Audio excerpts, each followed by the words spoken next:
What is up? What is up? What up, doe? It is your man, Jelani JB Bodie, host of this thing called the Wait a Minute Show. Back in the building once again. Yeah. New year.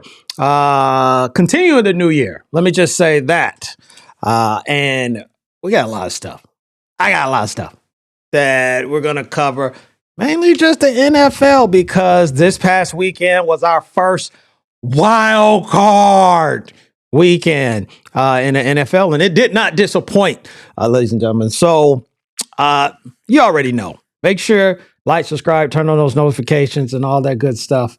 Holla at your boy, and if you got anything you want me to talk about, hit me up. But let's get into what we want to talk about, and that was yesterday's game. Probably the biggest one out of the entire week was the San Francisco 49ers taking down now no longer the defending champ Philadelphia Eagles, and they lose the game. And a lot of people got a lot of stuff to say, mainly me. So what I got to say about this is that here, let me start on San Fran side, right? And you know the crazy part about this? Anybody that watches this show know that Mo is the biggest 49er fan, and he's nowhere to be found right now. But trust me, I talked to him. He's high. He's on cloud nine, right now. I don't know if that's going to last, but congratulations to your team, sir. But talking about the 49ers, congratulations to them pulling off. Look, they're the defending champs. You got to give them the respect that they deserve in the Philadelphia Eagles. But the 49ers were going in with guys that, let's just be honest, guys that they never thought would be on this team at this point in the season for the San Francisco 49ers. So props to them for being able to overcome that adversity and the injuries that was involved. Now, they got a big problem because they lost George Kittle in that game. And obviously going up against Seattle, that's going to be a problem, which I'll talk about that in just a moment. But with Philadelphia, this team never looked right from the get-go. And don't get me wrong, 11 wins is 11 wins, but sometimes 11 wins don't look like 11 wins in the regular season. And I think this team definitely was able to kind of overcome some of the adversities that they're going on. But looking at how things transpired, there's some stuff going on inside Philadelphia that nobody's going to talk about or they don't want to leak out of the locker room. Now, we saw, and everybody has been talking about, is the A.J. Brown thing. A.J. Brown has been calling for the ball, or, I want to help my team. And then you have a situation where you have some costly drops or some footballs that's thrown your way, and you're not able to make the play.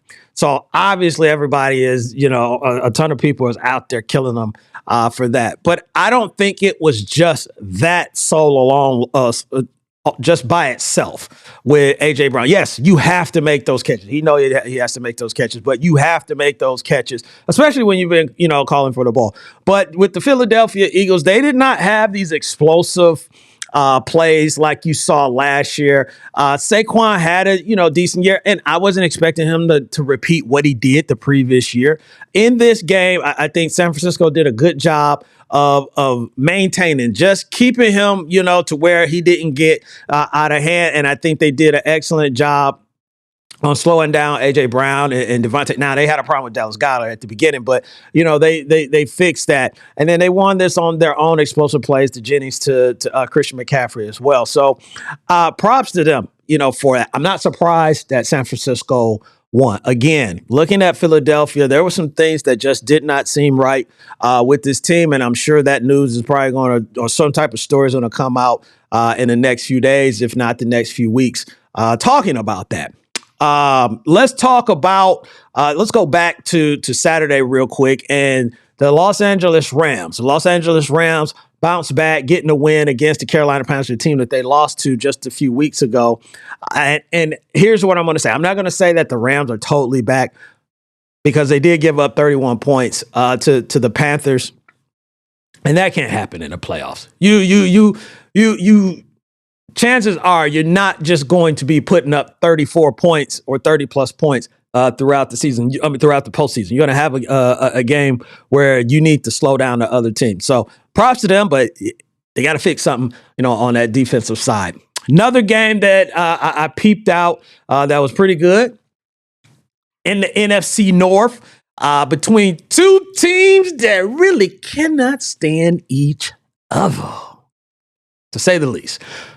But the Chicago Bears, they did it again. They did it again. Cardiac Cats, whatever you want to call them. The Iceman and Caleb Williams and the Comeback Kids. 25 points in the fourth quarter. Unacceptable, Green Bay. Unacceptable. You cannot have you can't have that in a preseason game, let alone, a postseason game. And I thought, this is what I thought how this game was going to go. I thought Chicago would win, but I really thought Chicago was going to win this thing on the run game with Swift and Monangai. And it didn't, really play out like that because they got behind real early in 21-3. But Dennis Allen, he made some crazy adjustments because it seems like Green Bay was unstoppable in the first half. And they say the tale of two halves, and that's absolutely true. And going into that second half, that was not the same Chicago Bears team that was in the first half. And obviously they made Green Bay not the team that they were in the first half. And they applied pressure. They got where Green Bay was score. Now it's punt. So I thought they would win. I just didn't think it was in this fashion. I saw when they were down, I said, wow, this is going to be interesting. As interesting as Ben Johnson in that handshake with Matt LaFleur. So that's not over. As long as, Matt LaFleur is there. Well, it don't even matter. Ben is going to be like whoever, even if Matt LaFleur ain't there, whoever coaching Green Bay, they're going to get it because you're already saying F the Packers. So, yeah, the word is out. The message is out with that. But congratulations to the Chicago Bears. A little bit of a shocker. Josh Allen, Buffalo Bills. He put on his cape once again, and he got the Buffalo Bills to another postseason win in Jacksonville, which I thought Jacksonville was going to be able to slow down Josh just enough to get this win. But in true fashion, like he always does, he finds a way to win. Now, they're losing. I was talking about, San Francisco losing guys.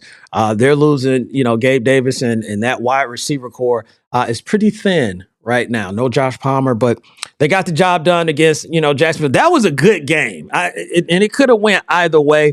So I don't think it was that Jacksonville just totally blew it or Buffalo just completely dominated. I think that was just really two good teams, man. And there's going to be a lot of expectations going next season towards the Jacksonville Jaguars and Trevor Lawrence once again, because we saw what they did last time that they were in the playoffs, which heeded those expectations. So they're going to have to live up to those going forward. Now, the Buffalo Bills, they're going to go up against New England. If I remember correctly, if my math is mathing. No, I'm sorry. They're going to go up against Denver. My apologies. So that's going to be, a good matchup. Now, we're not going to talk about all the matchups that happened, obviously, because this is Monday and Steelers and Texans haven't played just yet. But overall, wildcard weekend was a success. Overall, we had some really good games. Justin Herbert, he got the crap beat out of him last night, against the Patriots. So that was probably, the only game that, we really had that was just off. So we got all that. So talking about next week, really quick, I'm just going to say this for the San Francisco 49ers, because I told Mo this. This is the reason I want to say this, because I want to say this right now to say, I said so. May not happen, but I told Mo, I said, for the miracle to happen, for San Francisco to play in the Super Bowl at home, they still got to go on the road. They got to, I think they would want to see the Rams, and they're going to see Seattle. And to me, that is their best route to the Super Bowl because of the familiarity of the two teams that's in their division. They split with Seattle. I think they split with the Rams as well. So these are two teams that you want to play instead of playing a team like Chicago or something like that, where you really don't know anything about them. You know about them, but you don't know as much as you do with teams that's in your own division. So if they get there, I think that's the route that they probably want to see. But they're climbing a uphill battle. I had to bring that up, just because Mo, he's not here. He'll have some type of rebuttal or he'll be like, JB, all that stuff, and for another day. But we had a good weekend. Hopefully you had a good weekend. Well, if you were probably an Eagles fan or Panthers, Chargers, Jaguars, those, yeah.